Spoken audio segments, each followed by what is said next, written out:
Tensions are running high between China and India. Concerns swirling about a mega energy project in China. The country recently approving a plan to construct the world's largest hydroelectric dam in southern Tibet. The construction site sits on an area that is prone to earthquakes. So this river is shared by 3 countries, China, India and Bangladesh. All 3 depend on it, but China wants to control it. Beijing can cause droughts and floods with this dam. India and China are fighting a nasty war, but not on a battlefield. This silent war is being fought for the lifeline of humanity: water.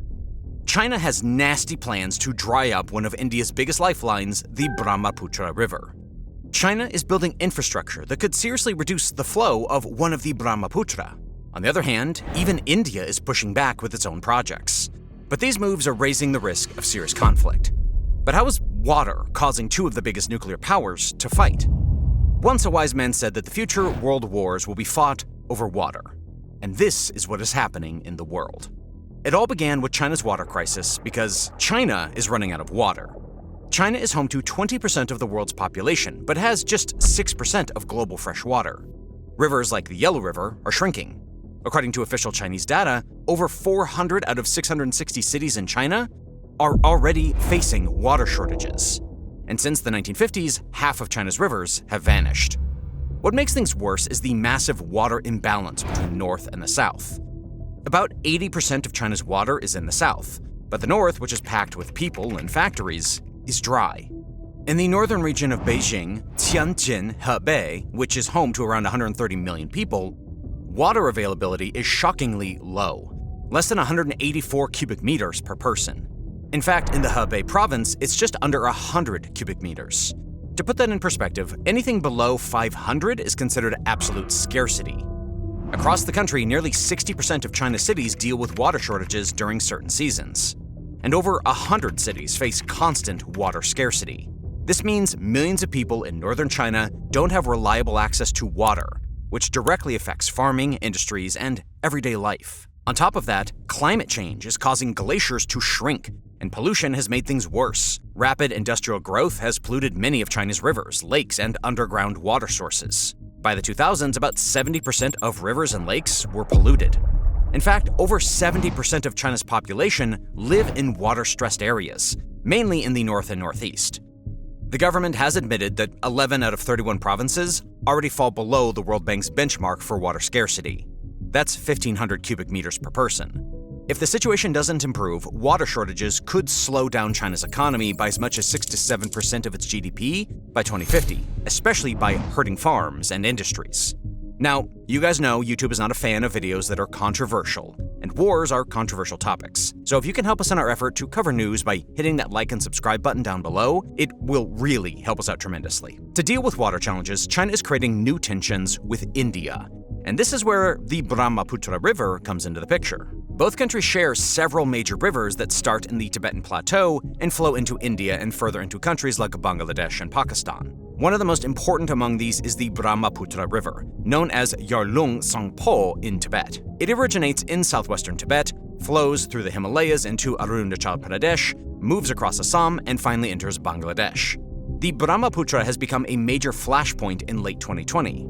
When China announced a massive hydropower dam project in Medong County, Tibet, close to India's border.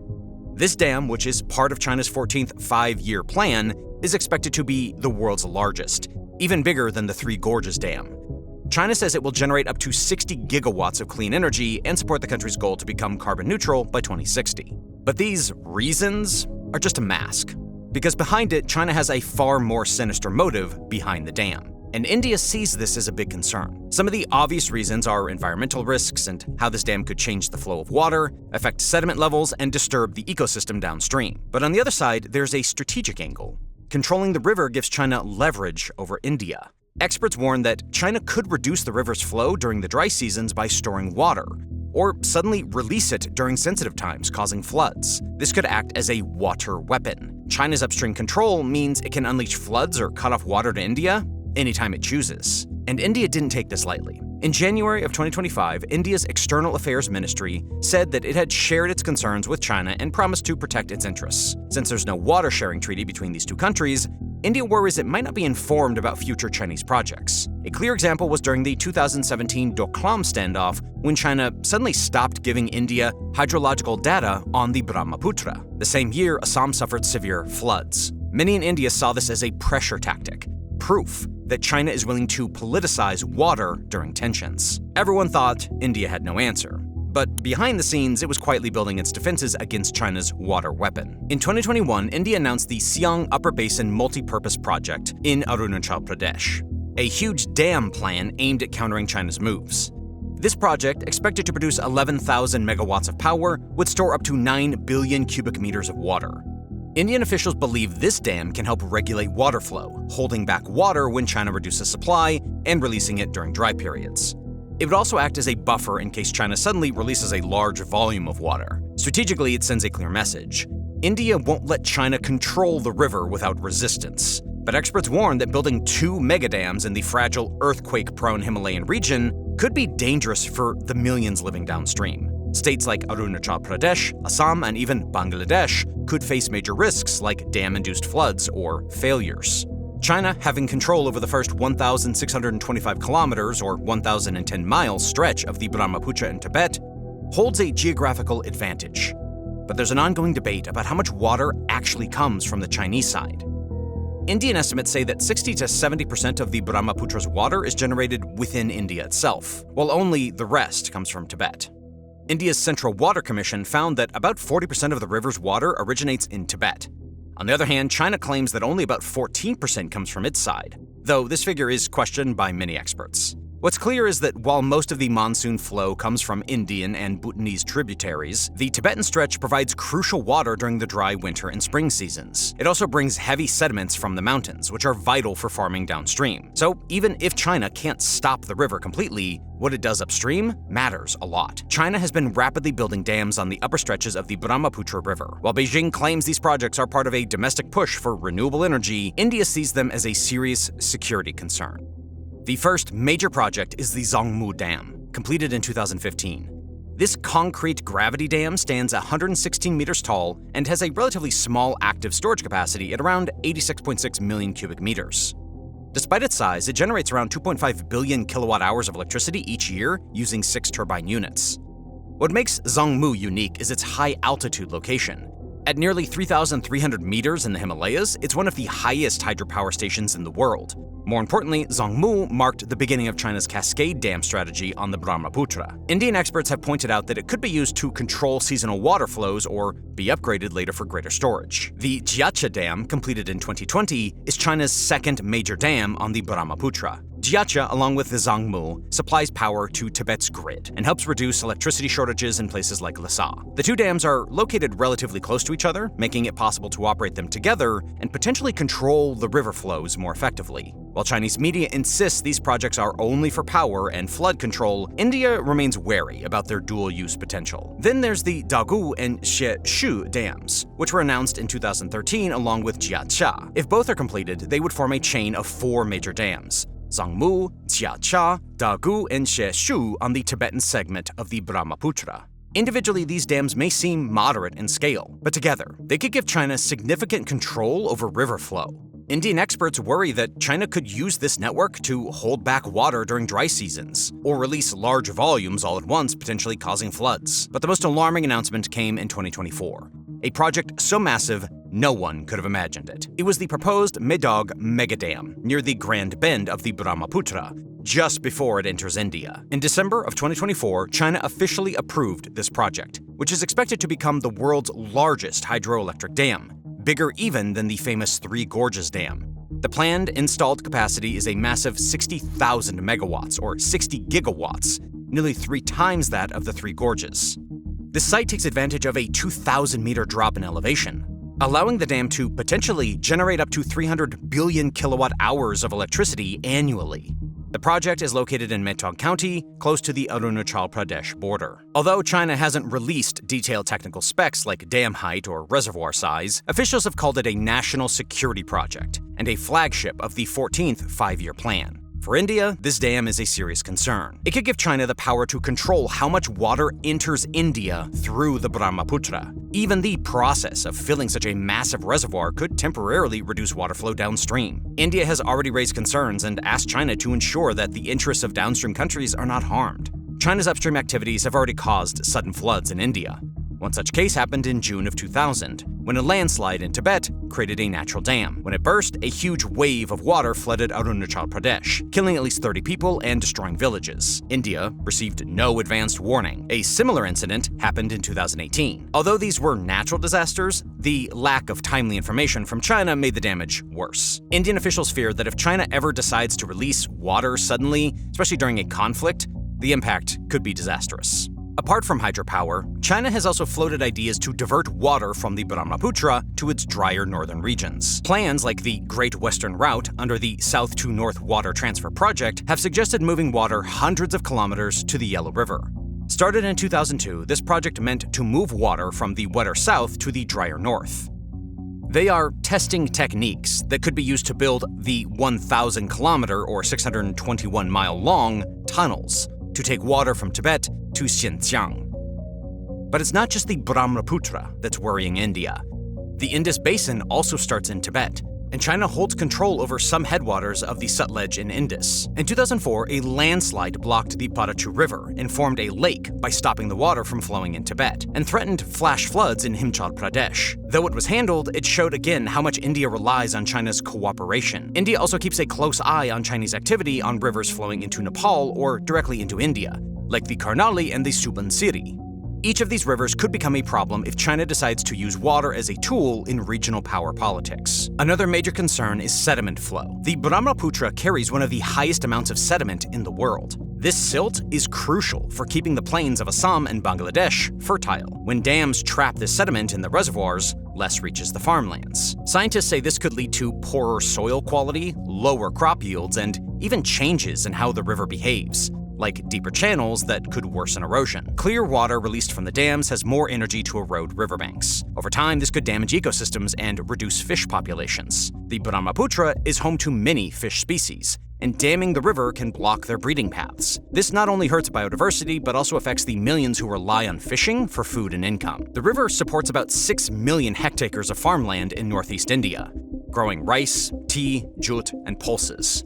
Any changes in water flow, less water in dry months, or sudden floods can mess up planting and harvesting cycles. Farmers may need to spend more on irrigation or suffer losses if crops are washed away. Fisheries also get hit when breeding cycles are disrupted. For local communities, this isn't just about money. The Brahmaputra, known as Siang or Dihang in Arunachal, holds deep cultural meaning. Tribes like the Adi and the Assamese people consider the river sacred.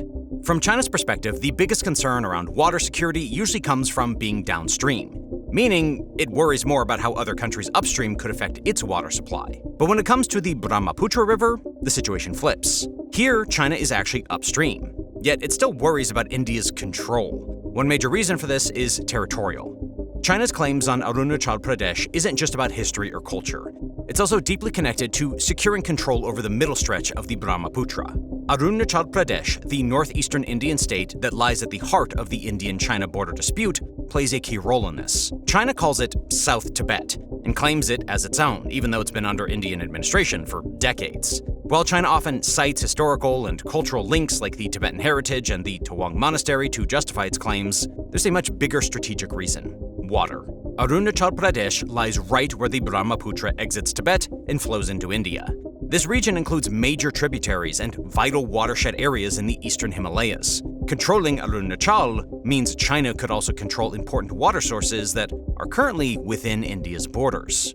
The Brahmaputra flows about 1,100 kilometers or 684 miles through Arunachal and Assam. Nearly 1/3 of the river's total catchment area lies within India. Importantly, the majority of the river's volume, especially during the monsoon, comes from rain that falls in Arunachal and Assam. According to a study, only around 20% of the Brahmaputra's water at the point where it reaches Bangladesh originates in China. This means that most of the river's flow is actually created in Arunachal's valleys. If China ever controlled Arunachal, it would have the power to regulate or even divert much more of the Brahmaputra's water, though doing so would require massive infrastructure. As long as Arunachal remains under Indian control, India retains the advantage of controlling how the river flows out of the Himalayas and into the plains. China clearly understands the strategic value of this, especially as water security becomes more important for both countries. Beyond the Brahmaputra itself, Arunachal is filled with other large tributaries like the Siang, Subansiri, Lohit, and Kameng. Many of these rivers start just north of the border in Tibet and flow south through Arunachal into the Brahmaputra. This region has an enormous hydropower potential, around 50,000 megawatts, the highest of any Indian state. So far, only about 1,100 megawatts have been tapped, but several big projects are planned or underway already. One example is the 2,000 megawatt Lower Subansiri Dam. If China were to gain control of Arunachal, it could harness these energy resources for its own needs and cut off India's access. For China, having control over these upstream rivers would be a major strategic gain, giving it leverage over millions of people downstream in both India and Bangladesh. That's why some Chinese voices bring up water resources when discussing the importance of southern Tibet. The interest is not just about land, it's also about dominating the entire Brahmaputra basin. But China's push for Arunachal Pradesh hides another key motive.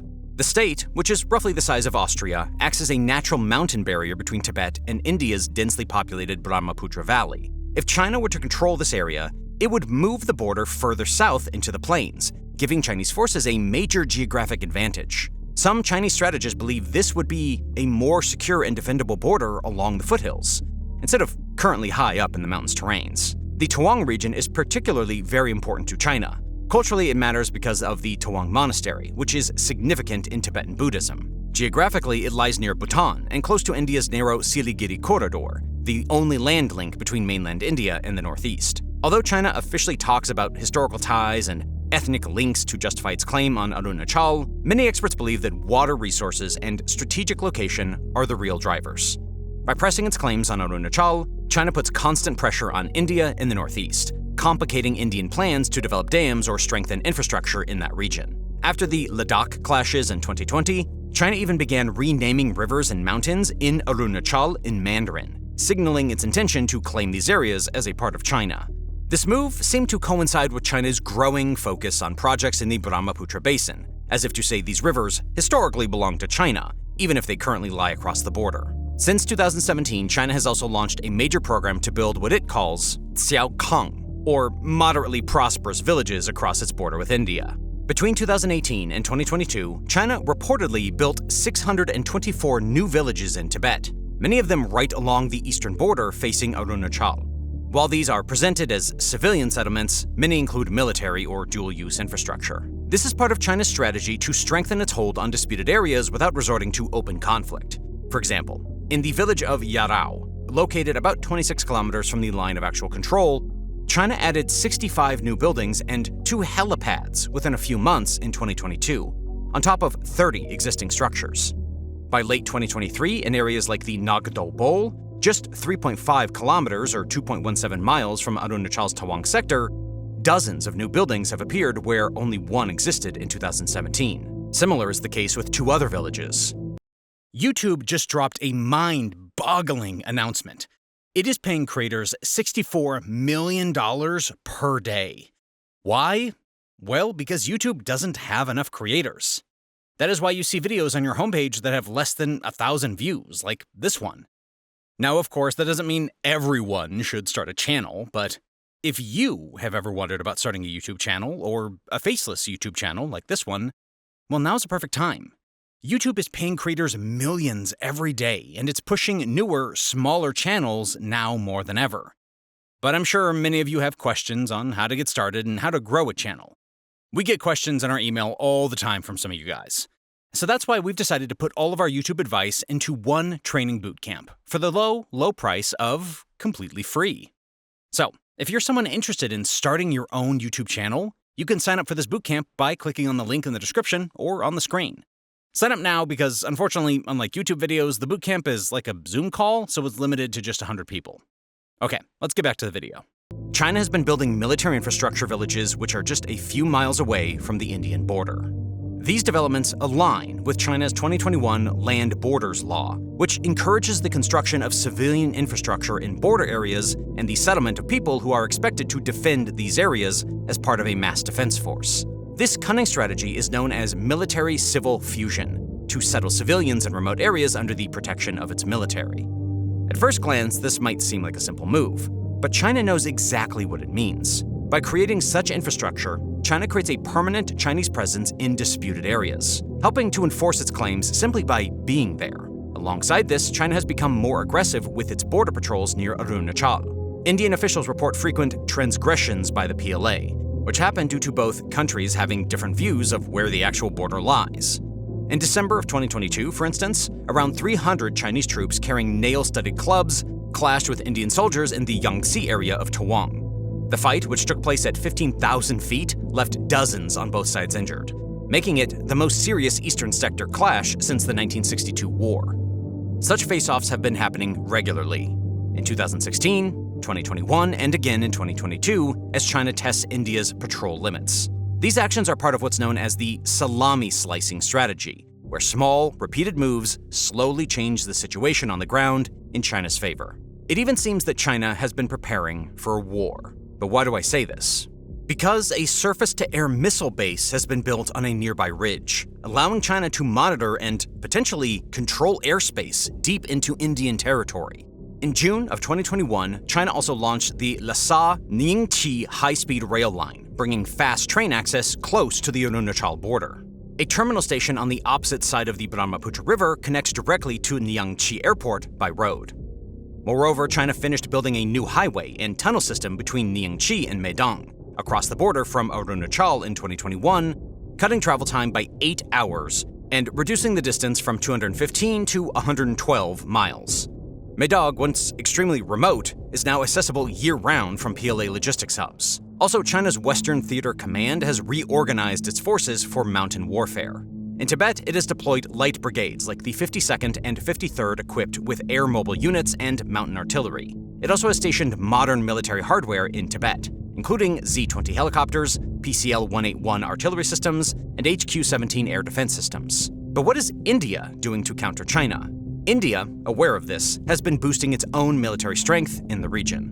The Eastern Command, based in Shillong, leads army operations in the area. To strengthen offensive capabilities, India raised a new formation, the 17 Mountain Strike Corps. Though it faced delays due to funding, this corps is now partially active, with 2 mountain divisions ready to strike if needed.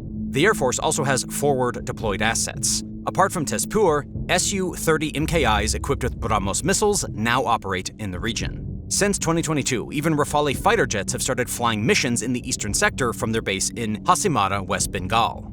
As a result, both countries now have around 50 to 60,000 troops, each stationed along the eastern sector of the line of actual control. These troops are supported by light tanks, infantry combat vehicles, and artillery deployed in key valleys.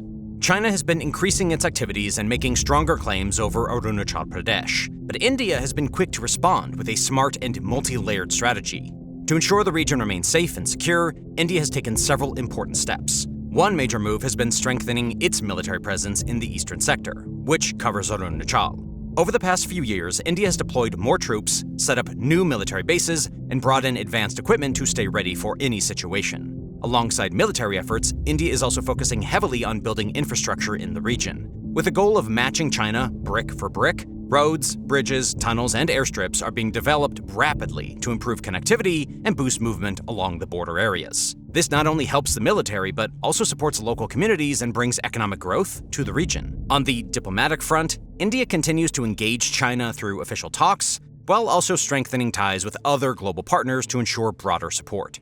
Planning for emergencies and working on joint operations is also part of India's long-term strategy to be prepared for any kind of challenge. In short, India is taking a strong stand, militarily, economically, and diplomatically, to secure Arunachal Pradesh and reinforce its status as an integral part of the country. But where this tussle will go is something only time will tell. Thanks for watching.